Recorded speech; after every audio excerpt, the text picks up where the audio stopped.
Devastation comes to California. Residents flee for their lives. There's nothing we can do now, bro. We had everything, like the sentimental things. Like my mom passed away. I had only a few things of hers left. All the stuff that's here is replaceable. People are not. So having a family is the most important thing. Homes are destroyed on an unestimated scale. People would normally be driving up and down here with surfboards on top of their cars, ready to enjoy a day at the beach. But right now, it just looks like some sort of apocalypse. Firefighters fight to hold back the flames.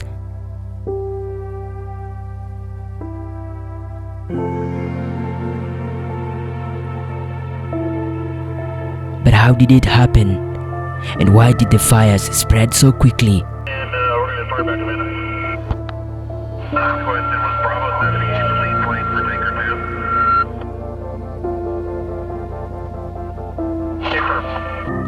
Man. Los Angeles is the America's biggest city on the west coast. People here are used to wildfires. They have destroyed houses and businesses time and again, but no one could have predicted the scale of destruction about to unfold after outbreak of fires in one community.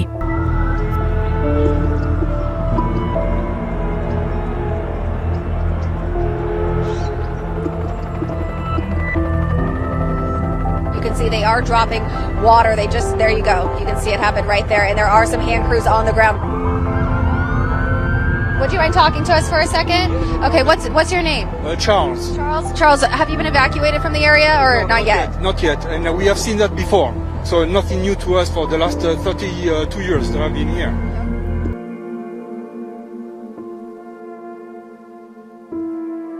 The fires broke out around 10:30 in the morning in the Pacific Palisades neighborhood, an upscale area between Santa Monica and Malibu, home to many famous residents. Within hours, things were getting serious. Residents could not believe their eyes. Close to the cars, people left their cars on Palisades Drive, burning up the hillside, palm trees, everything's going.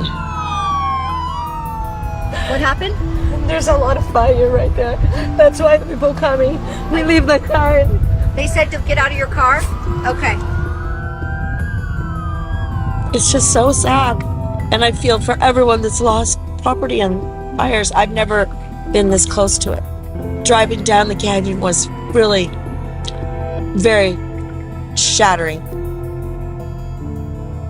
Huge smoke plumes can be seen rising above the Pacific Palisades area of the city, and residents have been issued with an evacuation order. Please take this wind emergency very seriously. As you heard from the speakers before me, this is something that is going to get worse throughout the night, so we all have to look out for each other.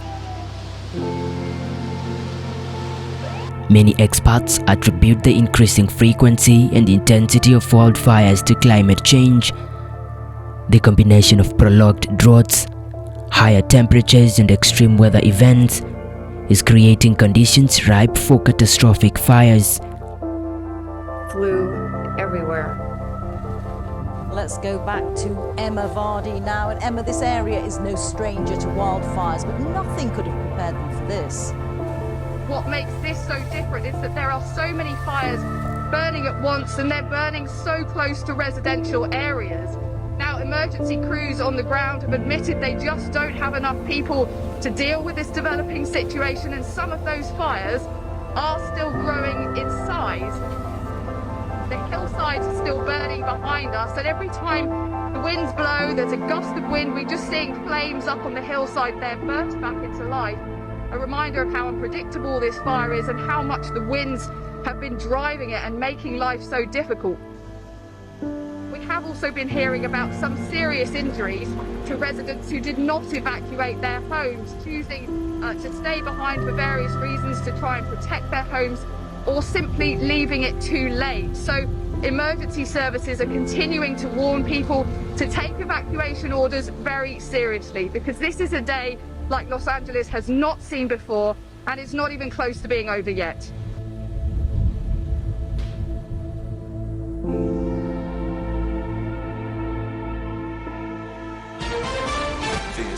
CBS News on the Hour. The Southern California wildfires are not only some of the most destructive in state history, they've turned deadly.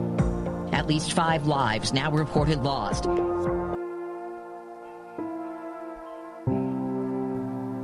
Overnight, destruction continued.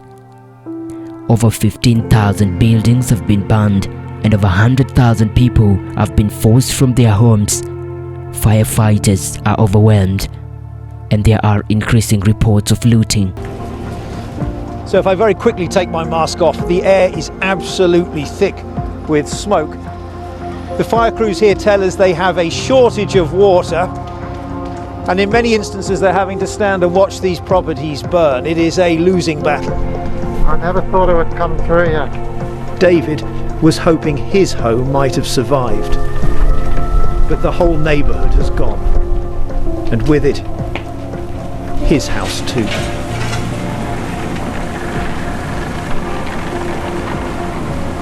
I would have thought I'd be seeing more planes flying over with water. I mean, there appears to be just 2. I mean, in California, are there not like 20 or 30 of them that they could have got you already? I would have thought the firemen would like take a stand on a certain area. Maybe they did, and I'm just not seeing it. But from Pacific Palisades, the fires spread across more than 17,000 acres, making it one of the biggest disasters in the history of Los Angeles. 5 separate fires were now burning. The Palisades and Hurst fires were almost and completely uncontained. We've just been evacuated. We've just been evacuated from this Good Samaritan's car. You got it, Dad. Moving out vulnerable residents was proving far from easy. There's a fire right outside our car. We got it. No, not that way, Dad. My father-in-law has Parkinson's. He can barely move. This was a heroic effort on his part. It's very wobbly. Here, let me try to get you home. Which way do I go? This way, Dad, to the sidewalk. Let me guess. I went outside. I saw smoke and fire near my father-in-law's house and realized we need to go. The problem is we didn't have a car.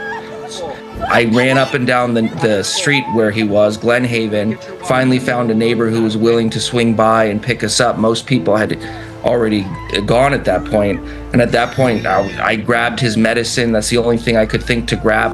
Turn around, Dad, we got this. And at that point, we jumped in his car. This guy, Jeff, neighbor we'd never met before, but, you know, salt of the earth, saved our lives. As we're driving down, there's fires on both sides of the car. We're driving, we're suddenly seeing fires. You could feel the heat. And then the fires were getting closer and closer. And at that point, just being stuck there, surrounded by fire, the policemen started running up the street. Get out of the car, get out of the car.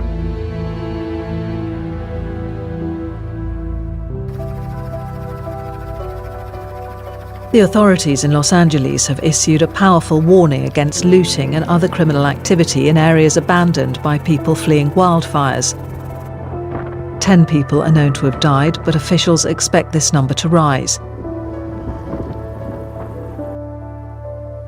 On day 4 of the disaster, tens of thousands of acres have been destroyed. Residents were asking why help wasn't coming more quickly. It's just not enough crews, enough people. I think they're undermanned. I think that budgets have been cut. We actually came to say thank you to our house for being good to us. We were good to it.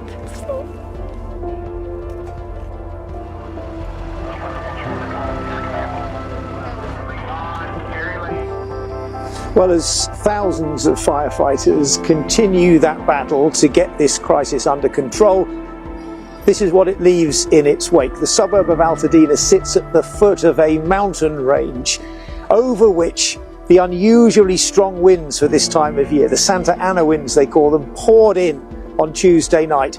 And it's that really lies at the heart of this disaster.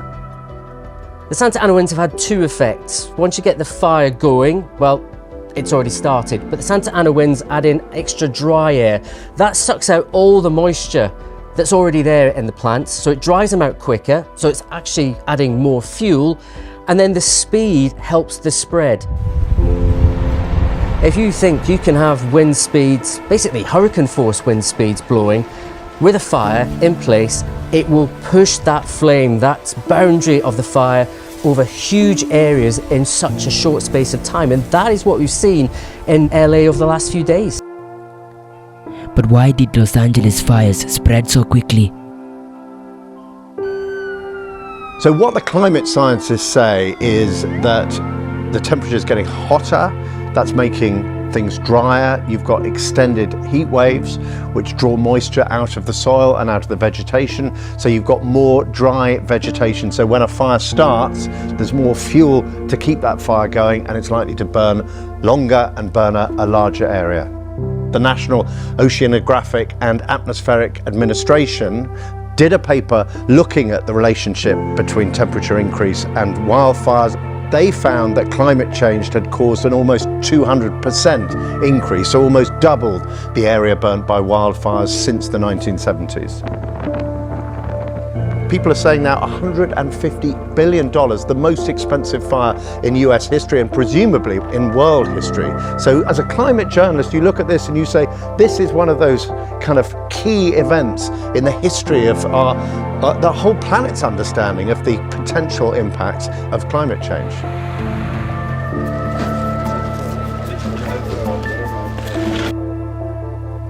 Neighbors step in to help each other as evacuation efforts continue with temporary shelters, food and other supplies. We're just letting everybody know where we're at. We're taking donations, any types. There's anything from kids supplies, pet supplies, food, anything you could think of that we could help you with. There was a lady here offering housing for people that have lost homes. We're just trying to help in any way possible in a hard time like this.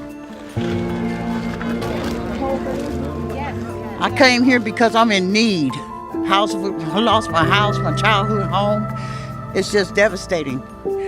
This is crazy. City I grew up in is gone. We wanted to see if we could get water because that's the mostly thing that we're worried about, the water. We need water. Prince Harry and his wife Meghan have been meeting some of the first responders and victims of the fires at a World Central Kitchen site where food is being distributed. The couple spoke and, as you see, hugged some of the people who'd been affected by the Eaton Fire. It's believed that they'd already contributed clothing, children's items and other essential supplies.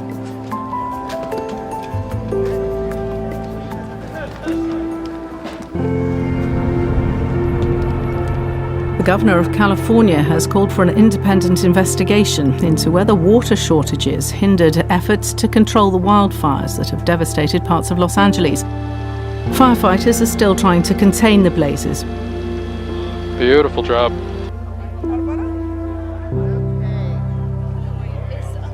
No book. That night when we left, it was so frightening. You could barely see I could barely see my hand in front of me because the visibility was so bad and the winds were whipping. People are not, so very lucky. So having the family is the most important thing.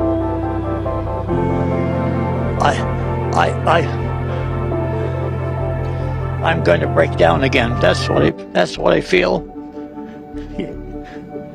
It's my whole life. Everything was in there. So lost everything. You shape up. You're supposed to be a support. People here will never forget these fires that ushered in the new year 2025, and the scale of the tragedy is really difficult to overstate. Lives of some people have been changed forever.